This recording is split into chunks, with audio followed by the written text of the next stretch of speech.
자, 이제 그 임금의 개념, 통상임금, 평균임금 쭉 이제 보면서, 결국 이제 이 재직자 요건까지 쭉 정리를 한번 했습니다. 이 재직자 요건은 앞으로도 좀, 바뀔 가능성은 있다라고 이해를 하시면서 전체적으로, 다만 전환제 판결이기 때문에 바뀌는 거는 시간이 그렇게 빨리 바뀌지는 않을 것 같아요. 뭐, 상황에 따라서 조금 시간이 걸린다 하더라도, 따라서 이제 임금을 좀 아까 얘기한 대로 심플, 단순하게 바꾸는 임금 체계를 그런 노력들을 좀 해줘야 될 것 같고요.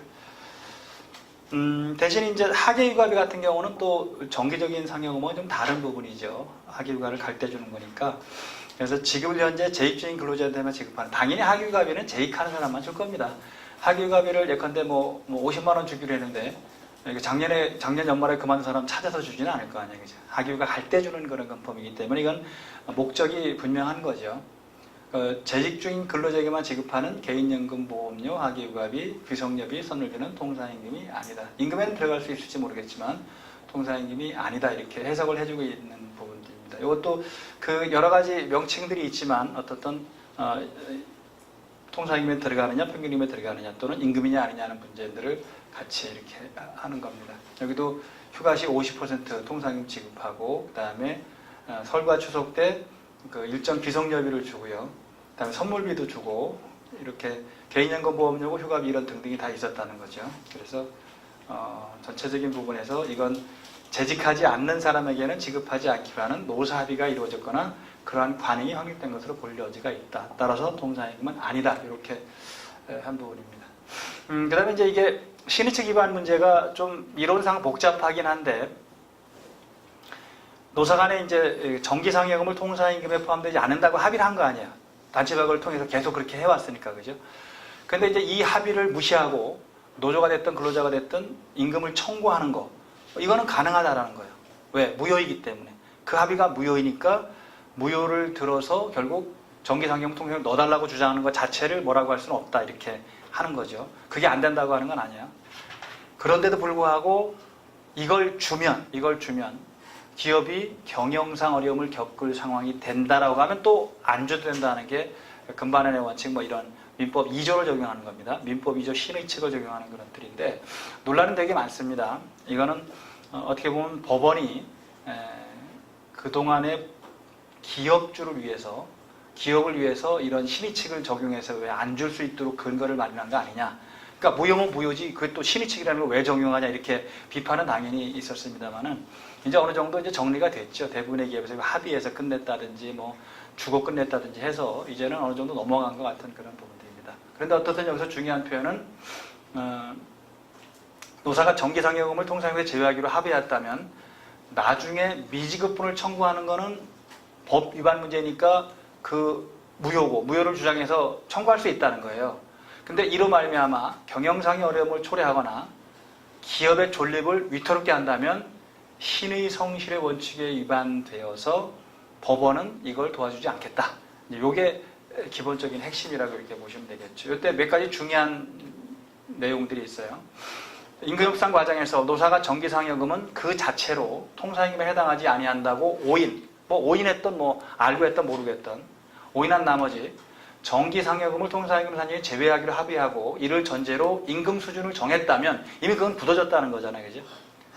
그럼 여기 오인했다는 얘기는 뭐냐면, 오인한 게 아니고 노동부가 그렇게 해석을 해왔기 때문에 노사 양측 다 그렇게 생각한 거예요. 나중에 우리가 이제 정기상여금은 뭐 통상임금에 들어간다라는 건 나중에 주장한 거고, 그러니까 그때 단체백을 맺을 때는 어떻게 된 거죠? 노동부가 그렇게 해석해 오니까 당연히 정기상여금 통상임금 아니야 라는 게 하나의 인식으로 굳어져 있었습니다. 저희도 이 문제 판결 논란이 되기 전까지는 당연하게 그냥 정기상여금은 통상임금 아니야라고 생각을 했었거든요. 당연하게 그렇게 우리가 해왔던 그런 부분들인 거예요. 그래서 이제 오인을 했던, 아니면 노동부의 해석을 믿었던, 뭐 이런 것 때문에 그렇게 임금 수준이 이미 정해진 겁니다. 그죠? 그 기준에 맞춰서 연장량한 수당 지급하고, 그 다음에 결산 끝났고 다 했다는 그런 얘기예요. 근로자 측이 임금협상의 방법과 경위, 실질적인 목표와 결과 등을 도외시한 채 임금협상 당시 전혀 행하지 못한 이유를 들어서, 임금협상 당시는 양쪽 다 뭐라고 느낀 거죠? 정기상여금은 통상임금 아니야. 그리고 통상임금은 예컨대 고정적인 수당 몇 개 하고 뭐 기본급하고 이거 포함해서 연장량한 수당 계산해 줬어. 이렇게 이제 다 끝났다는 얘기죠. 정기상여금을 통상임금에 가산하고 이를 토대로 추가적인 법정수당의 지급을 구함으로써 노사가 합의한 임금 수준을 훨씬 초과하는 예상 외의 이익을 추구하는 거예요. 왜냐하면 이미 정기상여금이 포함되지 않은 상태에서 연장량한 휴일수당 등등을 다 계산해 이미 결산하고 다 했다는 얘기예요.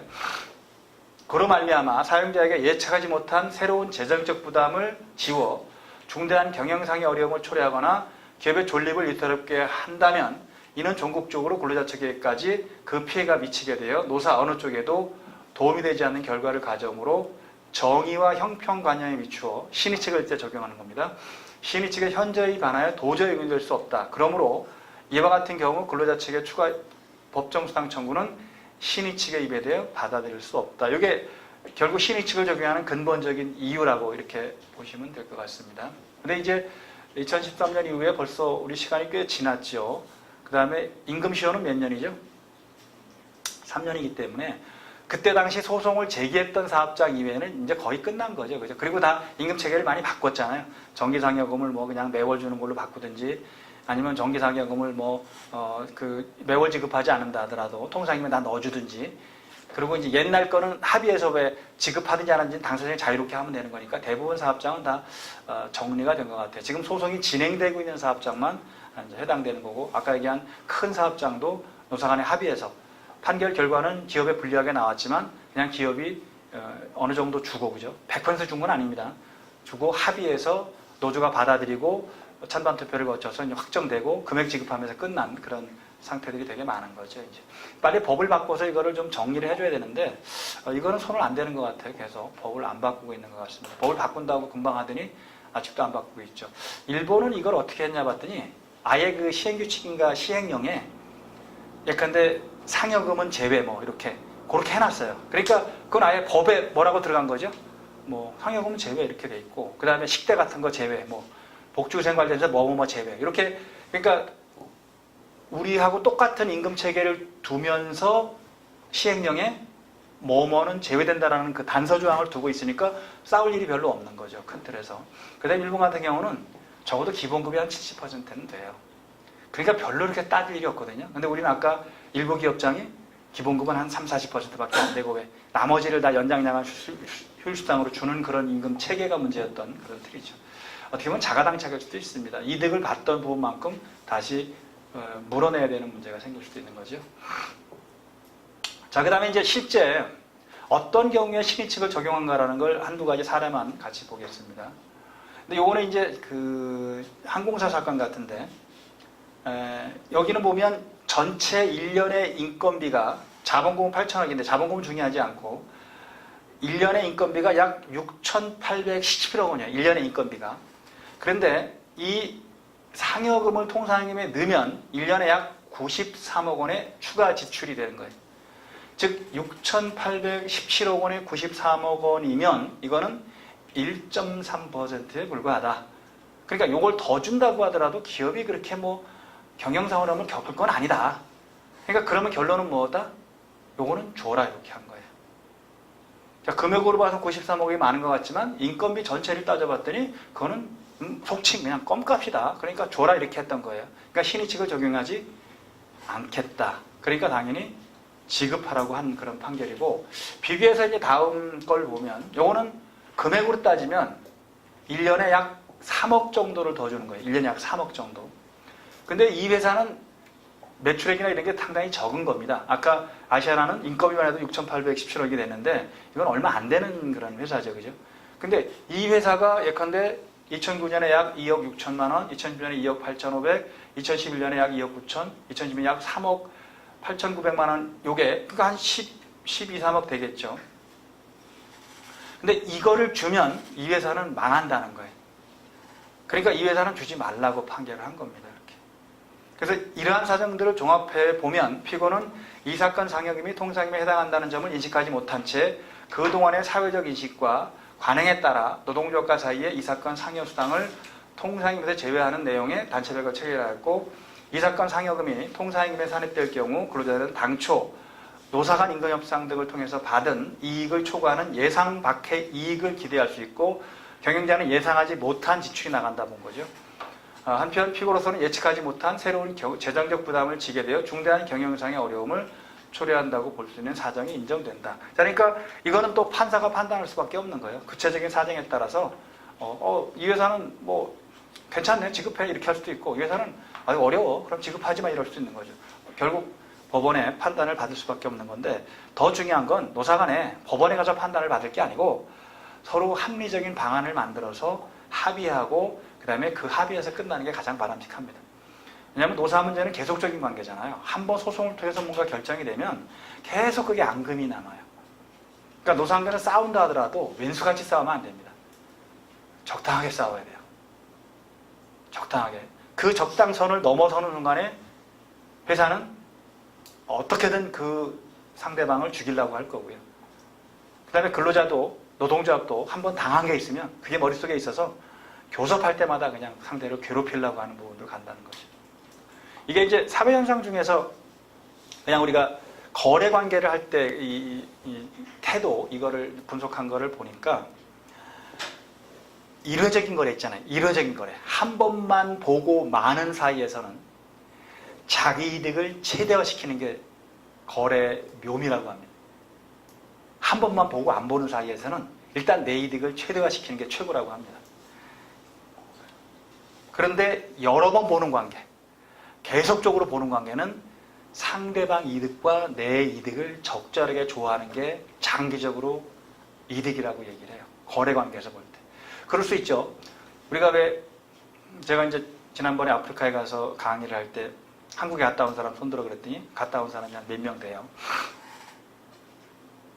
근데 이제 한국에 갔다 와서 좋은 점, 그 다음에 뭐 안 좋은 점 얘기해 말할 때 좋은 점은 뭐 빌딩도 대단하고 뭐 한국 사람들 잘 살고 뭐 아프리카에서 다 그럴 수밖에 없는 거죠. 그죠? 그런데 한 친구가 그 얘기 하더라고요. 근데 장사하는 사람 참 나빠요. 그래. 왜 그랬더니 바가지를 되게 썼는 모양이야.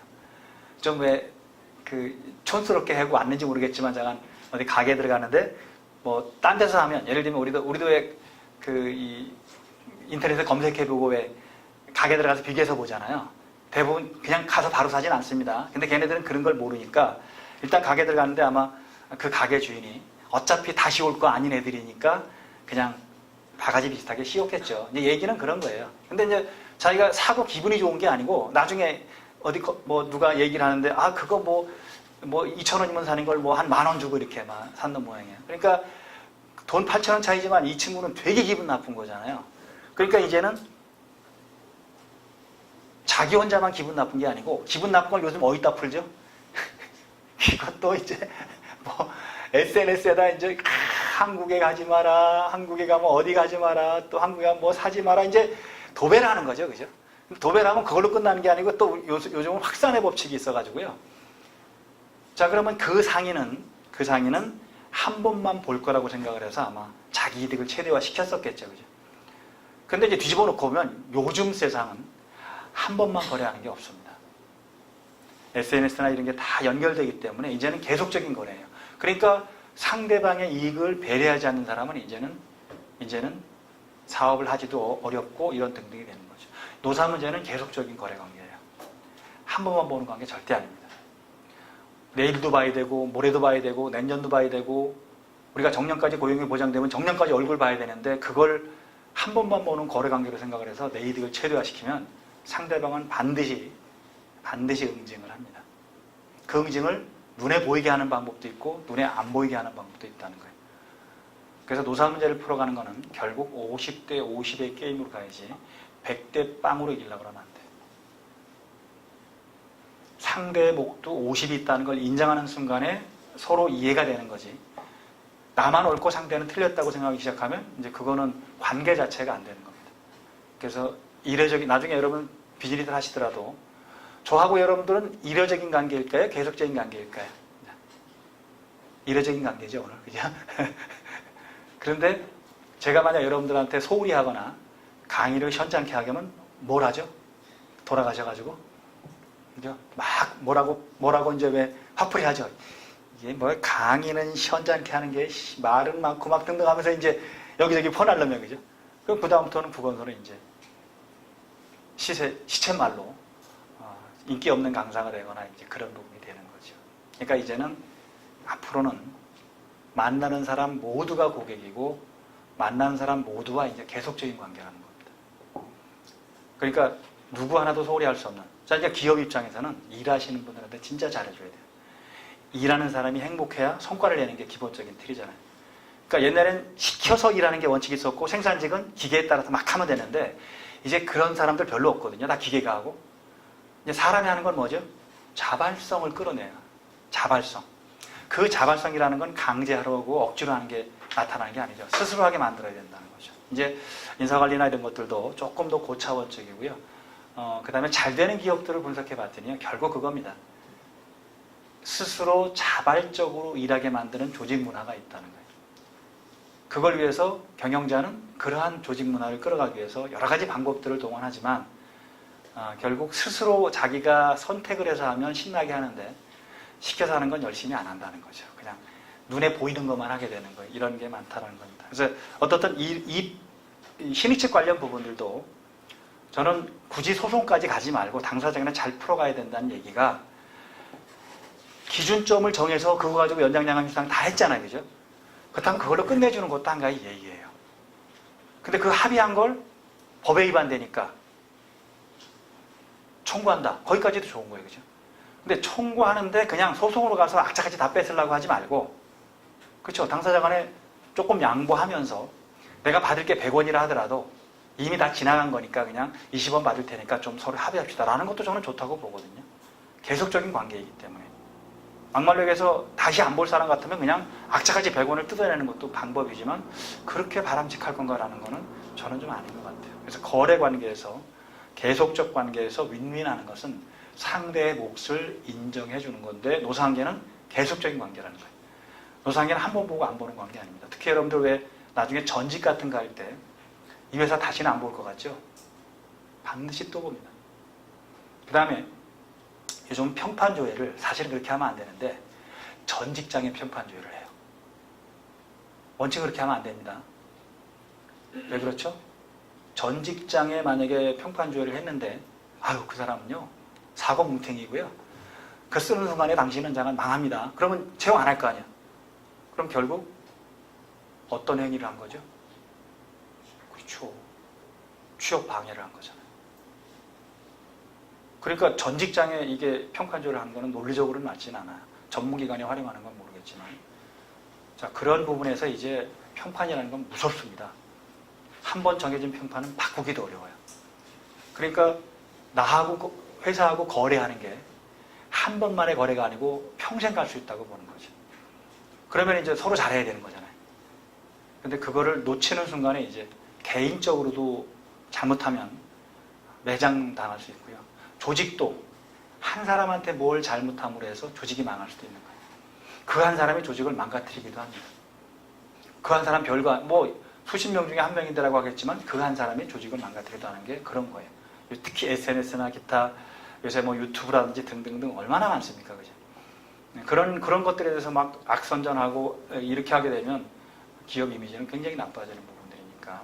아무튼 노사 문제는 한 번만 보고 뭐 끝내는 관계 아니다. 계속적인 관계이기 때문에 상대방의 입장도 배려해 주는 것이 중요한 그런 틀로 신의 측에서도 그렇게 할 수가 있습니다. 그 다음에 이제 여러 번 판결에서 우리가 얘기한 거지만 통상임금을 법에 정해진 통상임금이 정기적, 일률적, 고정적이라는 기준인데 여기에 들어가는 것을 서로 제외하기로 합의해도 그건 무효다. 정기상여금을 통상임금에서 제외하는 합의도 무효다. 이게 이제 오랫동안 나온 판결이기 때문에 이렇게 보시면 될 것 같고요. 요거는 자세히 설명드리지 않아도 이해가 되는 부분이고, 그 다음에 신의칙을 적용하는 건 정기상여금만 적용한다 이렇게 판례가 하고 있습니다. 정기상여금 이외에 다른 부분을 안는 거는 다 넣으라 이렇게 했는데 적용 자체가 정기상여금만 적용이 가능하고 노사가 정기상여금이 통상임금에 해당하지 않는다고 신뢰한 상태에서 이를 통상임금에서 제외하기로 하는 합의를 하고 이를 토대로 임금 인상 등 임금 요건을 정한 거죠.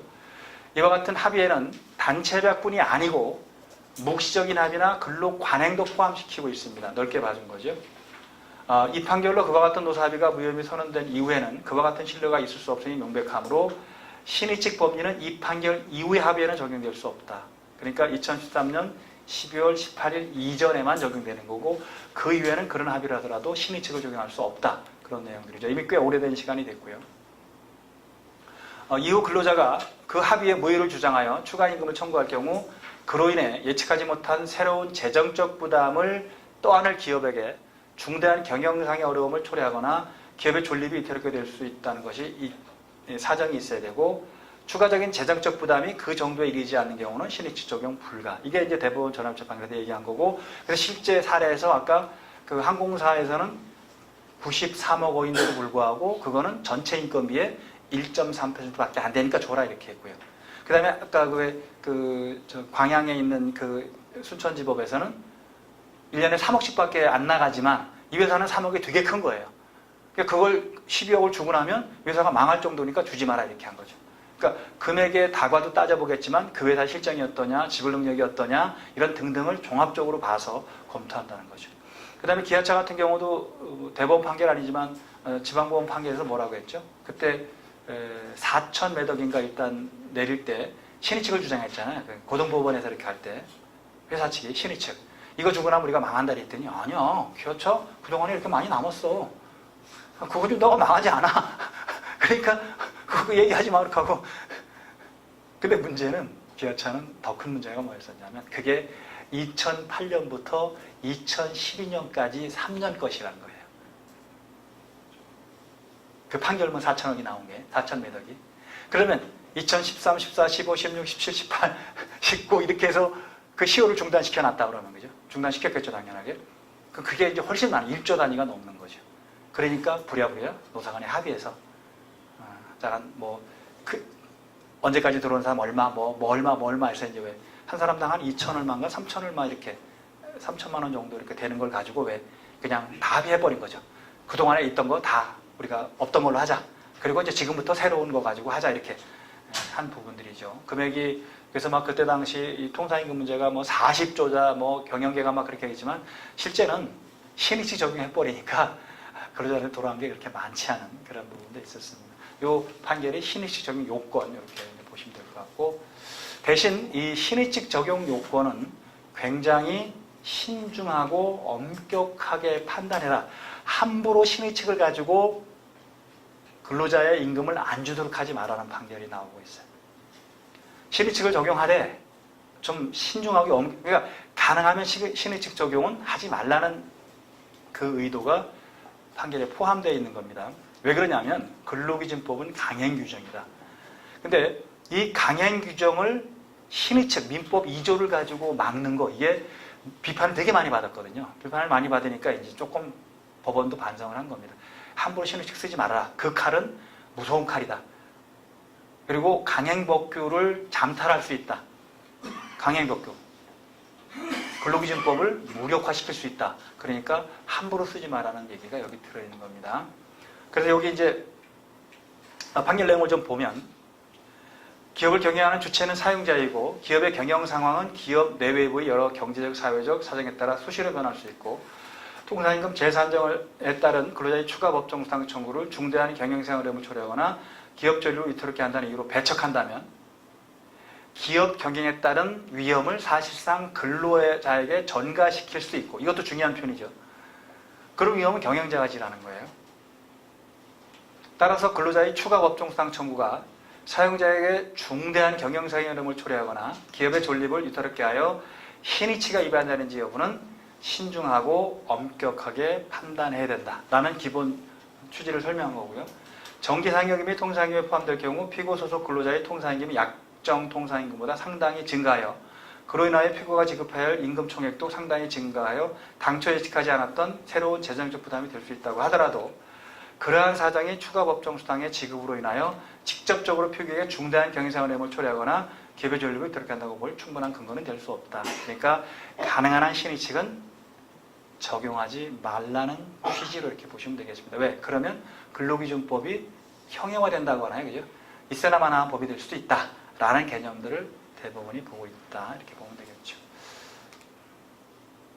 자, 그 다음에 이제 포괄임금 부분에서 어제도 잠깐 설명드렸지만 포괄임금 쟁점이 되는 부분들에 대해서 이제 앞으로 조심할 부분들입니다. 아직 노동부가 지침을 내놓지는 않았습니다. 지침 초안은 뭐 여기저기서 이렇게 돌아다니는데 지침을 내놓지 않았지만 지침은 만약에 그대로 실행한다면 여러분들은 되게 조심해야 되는데, 첫 번째는 근로시간을 산정할 수 없다는 걸 입증하지 못하면 포괄임금제를 못 써요. 근데 대부분의 지금 사무직이나 전문직은 근로시간 산정이 가능하죠. 그러니까 포괄임금 못 쓴다는 얘기예요. 그 다음에 노사간의 합의를 반드시 해야 돼요. 노사간의 합의. 그런데 노사간의 합의 안 하고 여러분은 어떻게 해놨죠? 취업규칙에 그냥 포괄임금제를 두고 있잖아요. 노사 합의한 게 아니고. 그러니까 어떻든 두 가지 요건을 딱 듣고 보면 우리는 포괄임금제가 법에 위반되네, 이런 문제가 생길 수 있는 거죠. 그래서 이제 확인해 봐야 될 게, 결국 당사자가 체결된 근로계약상 포괄임금제 계약이 성립되었는지, 혹은 성립되었다고 보더라도 유효한지, 이런 부분을 되는 겁니다. 그래서 사업주 입장에서 이런 거예요. 약정된 임금의 모든 것, 즉 연장, 야간, 휴수당이 다 포함되어 있으니까 추가로 내가 줄 게 없다. 대부분 사용자들은 그렇게 얘기할 겁니다. 근로자가 왜 연장수당 청구하고 휴수당 청구하면. 그런데 근로자는 근무시간이 측정될 수 있고 근무시간이 측정할 수 있다는 거예요. 실제 근무시간이 많은데 가산수당을 전혀 받지 못했다. 적게 받았다. 즉 법에 위반된다. 법에 미달한다. 그러면 내가 실제 연장수당 계산해 보니까 50만 원인데 지금 회사에서는 20만 원만 줬지 않냐? 나머지 30만 원 달라, 이렇게 하는 거죠. 그러면 실제 근무한 걸 계산을 해봤더니 50만 원이라면 30만 원 추가로 주라고 할 수밖에 없습니다. 그 부분 자체는. 그래서 앞으로 이 포괄임금이 사회적인 문제가 되기도 하고 실제 근로시간 단축의 중요한 키워드거든요. 왜냐하면 포괄임금제는 근로시간을, 장시간 근로를 유도하는 중요한 또 모티브가 되는 거니까 그걸 막기 위한 겁니다. 그래서 판례 흐름은 실무상 고정 OT 지급, 포괄 산정임금, 포괄 역산임금 등으로 다양하게 혼재돼서 불리고 있는 거예요. 고정 OT가 있다, 뭐 이렇게. 고정 연장수당 얼마, 이렇게 하는 거죠. 사실상 포괄임금제라는 용어는 법조문상에는 없는 것이고 판례를 통해서 정립된 것입니다. 판례를 통해서. 법에는 이런 내용들이 하나도 없는 거예요. 92년도 이때, 이전부터 있었지만 이때 보편적으로 포괄임금제에 대한 개념 정의가 나타나면서 뭐 그 정도 인정될 수 있잖아, 이렇게 이제 판례가 한 겁니다. 어떤 경우에 기본임금을 정하면서 연장량을 수당이 포함한 총액 개념으로 가는 것도 가능하고, 아예 기본임금을 정하지 않아도 전체 얼마라고 정하는 것도 가능하고, 이게 포괄임금제라고 얘기를 한 거예요. 그 다음에 종합적인 법리는 이때 확정이 됐고 97년도에 이제 2010년도 판결이 중요하죠. 이때 무슨 판결을 했냐면, 원칙적으로 임금 산정은 근로시간 곱하기 임률, 이렇게 산정을 한 거예요. 원칙적으로 임금 산정은 근로시간 곱하기 임률. 그러니까 근로시간이 산정이 돼야 된다는 거죠. 근데 포괄임금을 만약에 쓰려고 하면 근로시간을 산정할 수 없는 특별한 사정이 있다면 포괄임금 쓸 수 있다, 이렇게 아주 예외적으로만 인정을 한 거죠. 2010년도 이 판결이 이제 중요한 시발점이 되는 그런 틀입니다. 이제 왜 그러냐면, 이렇게 포괄임금을 인정하니까 대부분의 기업이 연봉계약이든 임금계약을 체결할 때 다 포괄임금을 둔 거예요. 사무직에 대해서. 그러니까 다 포괄임금을 두니까 이제 연장수당이 아예 없어져 버린 형태가 돼버린 거죠. 사무직 같은 경우에 다 포괄임금을 두니까. 그러니까 이제 법원이 스스로 자신이 반성한 겁니다. 포괄임금을 이렇게 우리가 인정하다 보니까 회사에서 너무 악용하는구나.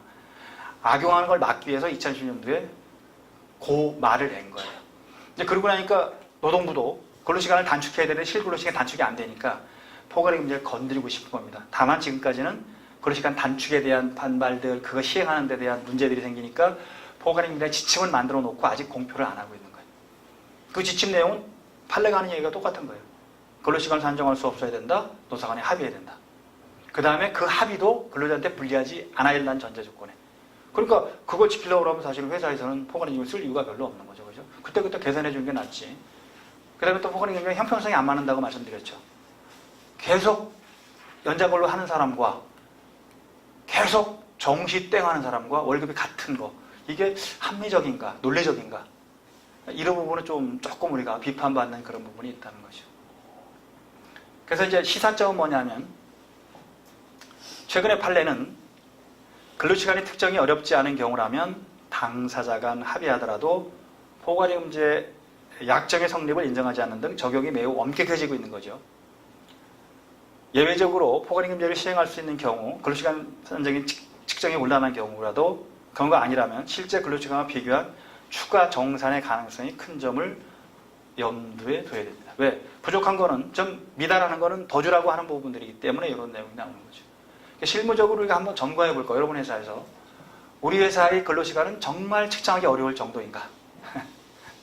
한번 여러분 스스로 양심적으로 한번 손들어 보세요. 자, 우리 회사는 근로시간 산정 안 돼. 그러니까 포괄임금이 정당해 하시는 분 손들어 보세요. 별로 없을 거예요. 그치? 별로 없을 거예요.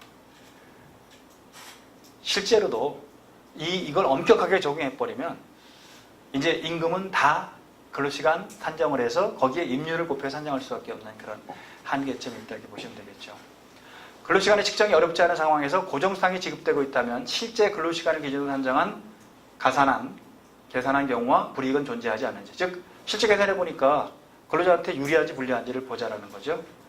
어느 경우에든 근로계약서상 임금 관련된 내용이 명확히 소속되어 있는가, 이걸 다 한번 검토해 봐야 되는데 앞으로는 근로계약서만 갖고 안 되고 노사간에 합의를 해야 된다는 그런 틀이죠. 취업규칙 변경과 마찬가지 개념들로 이렇게 당연히 근로계약서 들어가야 되지만 취업규칙 변경 등 근로자 집단의 집단적인 의사결정 방식이 필요한 그런 거죠.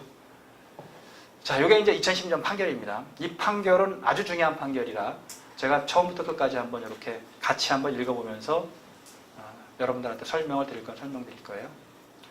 원칙적인 임금 지급 방법은 근로시간 수의 산정을 전제로, 이게 근로시간 곱하기 임률이라는 거예요. 그러니까 임률이 다르기 때문에 금액의 차이가 상관없지만 근로시간은 누구나가 산정을 할 수 있다는 거죠. 이게 원칙인데 예외적으로 이제 허용되는 게 포괄임금이라는 거예요.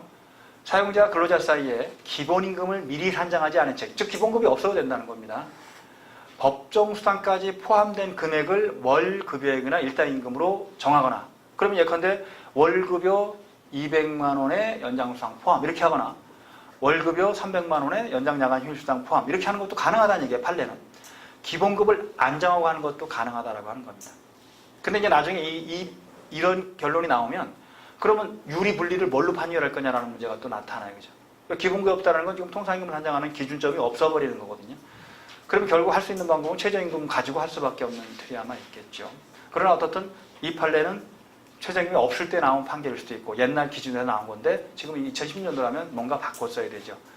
그러니까 어떻든 옛날 거 그대로 베끼다 보니까 이제 나온 현상일 거고, 기본임금을 미리 산정하면서도 법정제수당을 구분하지 아니한 채 일정액을 법정제수당으로 정하여 이를 근로시간 수에 상관없이 지급하기로 하는 약정이 포괄임금이라는 거예요. 이게 이른바 포괄임금이라고 하는 겁니다. 그런 임금 지급 계약을 체결하더라도 근로자한테 불이익이 없고 여러 가지 사정에 비춰 정당하다고 인정될 때는 유효하다. 판례가 이렇게 이제 해석을 해준 거고요. 그 다음에 이제 지금까지 우리가 쭉 설명했던 강행성과 그 다음에 보충성을 이제 얘기하는 건데, 근로기준법에 정한 기준에 미치지 못하는 근로조건을 정한 근로계약은 그 부분에 한해서 무효로 한다. 근로기준법의 강행성이고요. 그 무효로 된 부분은 근로기준법이 정한 기준에 의하도록 정하고 있으므로 보충성이죠. 근로시간의 산정이 어려운 등의 사정이 없음에도 포괄임금제 방식으로 약정된 경우 그 포괄임금에 포함된 정액의 법정수당이 근로기준법이 정한 기준에 따라 산정된 법정수당에 미달하는 때에는 그에 해당하는 포괄임금제에 의한 임금지급계약 부분은 근로자에게 불이익해서 무효라는 겁니다. 사용자는 근로기준법의 강행성과 보충성 원칙에 의해 근로자에게 그 미달되는 법정수당을 추가로 지급할 의무가 있다. 이게 핵심입니다. 그러니까 포괄임금제를 여러분들이 나중에 고민할 때 이 판례의 취지, 그 다음에 나중에 노동부가 이 취지대로 예컨대 지침을 낼 거거든요. 포괄임금제 지침. 그러면 그 지침에 맞게 제도를 변경하거나, 그죠? 그냥 근로시간을 손을 댈 때 아예 우리는 근로시간 수를 기준으로 한다라고 하거나, 그냥 포괄임금 그냥 얼마 있으니까 연장수당. 그럼 이럴 수도 있죠. 예컨대 포괄임금 연장수당을 일주일에 한 5시간만 하는 걸로 우리가 정해놨으면 일주일에 5시간 넘는 예컨대 늦게 근무하는 사람 다 빨리 가라고. 그쵸? 집에 안 가면 인사고과에 불이익을 준다든지 어떤 방식이든 약간 그 5시간만 주도록 해야 되는 거죠. 그건 어쩔 수 없는 관리를 안 할 수밖에 없잖아요. 그죠?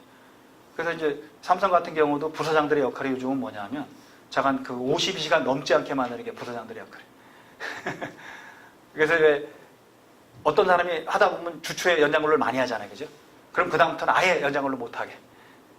기준을 잠깐 이렇게 잡아서 더 이상 연장근로 못하게 체크를 하는 거죠. 그죠?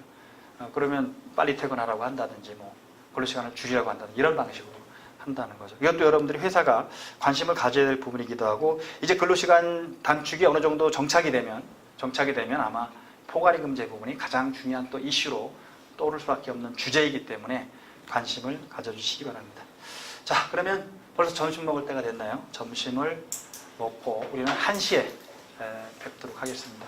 자, 오전 동안 고생한 여러분을 위해서 큰 박수로 마치겠습니다. 고생하셨습니다. 네.